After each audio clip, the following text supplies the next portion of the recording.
Las 10 reformas políticas recomendadas del Consenso de Washington del 1989 son: el primero era reducir los déficits presupuestarios nacionales. Los altos déficits presupuestarios habían contribuido a tasas de inflación altas y variables, aumentando los ingresos fiscales o recortando el gasto interno, para reducir la necesidad de endeudamiento del gobierno y restaurar la estabilidad económica.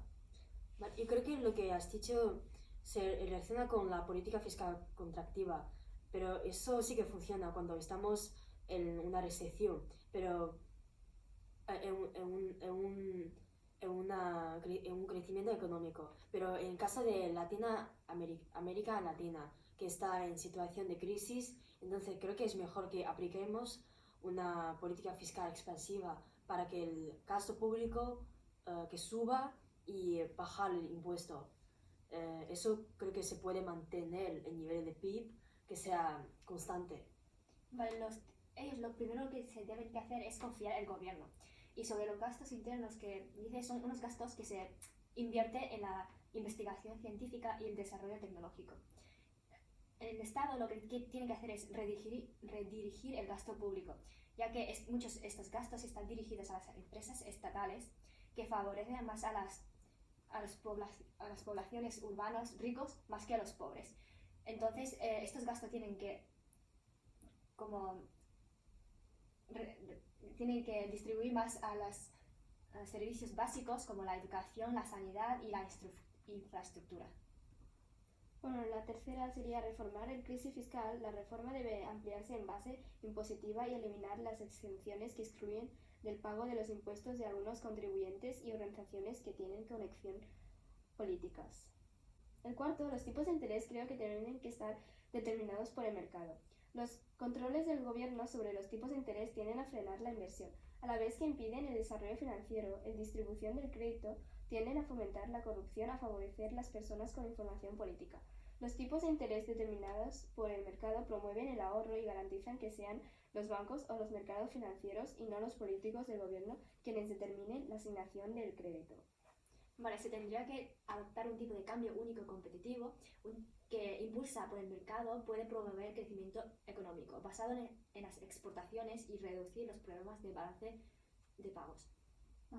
Pero el resultado de la liberación de los tipos de cambio en los países de América Latina provoca una fuerte depreciación de las monedas, lo que provoca inflación y provoca aún más crisis bancarias, quiebras de las empresas y aumenta el desempleo. Para estabilizar la moneda, el gobierno no tiene más remedio que aumentar los tipos de interés, lo que profunda aún más la depresión económica, y el gasto para los desempleados aumentó. Eso resultó el déficit. Yo creo que el gobierno no tiene que intervenir en el mercado porque las empresas que entran en quiebra ya no estaban bien. Es decir, que solo pueden sobrevivir las empresas que funcionan bien y pueden como salir de crisis. Bueno, en el sexto nos encontramos las restricciones sobre los comercios que promueven deben ser reducidos. Los aranceles son preferibles a las cuotas y otras restricciones comerciales arbitrarias. Si se reducen, permiten que las empresas nacionales se ajusten y a diferencia de las rentas de las cuotas para los intereses especiales, producen ingresos para el gobierno. También, para llevar una política económica orientada al exterior, es necesario liberar las importaciones. Vale, y creo que has dicho de liberalizar las importaciones. Creo que liberalizar este término se concentra en una reducción de las restricciones a la importación de bienes y servicios extranjeros. Creo que si pasa eso puede provocar que el PIB que se baje, porque una vez aumentas las importaciones, eso podemos encontrar una situación de crisis en la economía. Tienen razón. En el séptimo encontramos que prohibir las inversiones extranjeras entrantes otorga a las empresas nacionales un monopolio y reduce la competencia.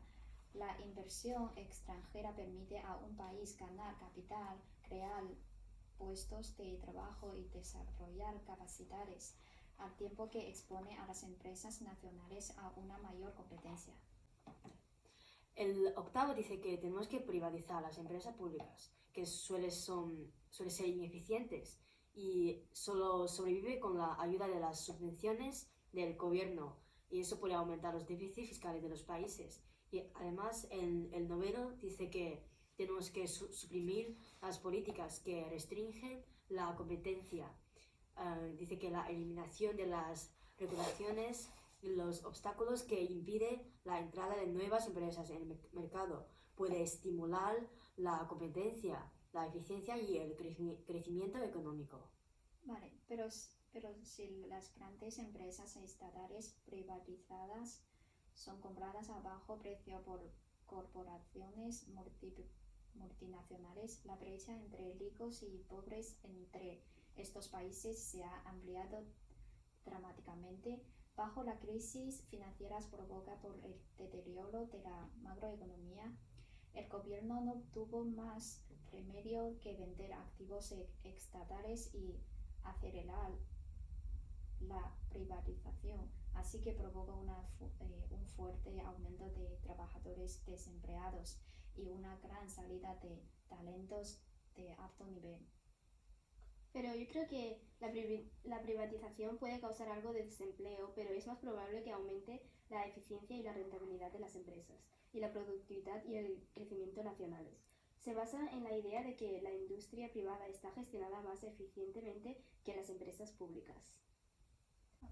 Vale, por lo último, cabe destacar que las medidas no surtieron el efecto deseado en todos los países. También puede obtener resultados negativos, como muchos países tampoco consiguieron un crecimiento económico y además aumentaron la desigualdad, la ausencia de progresos sociales y el deterioro de los derechos humanos.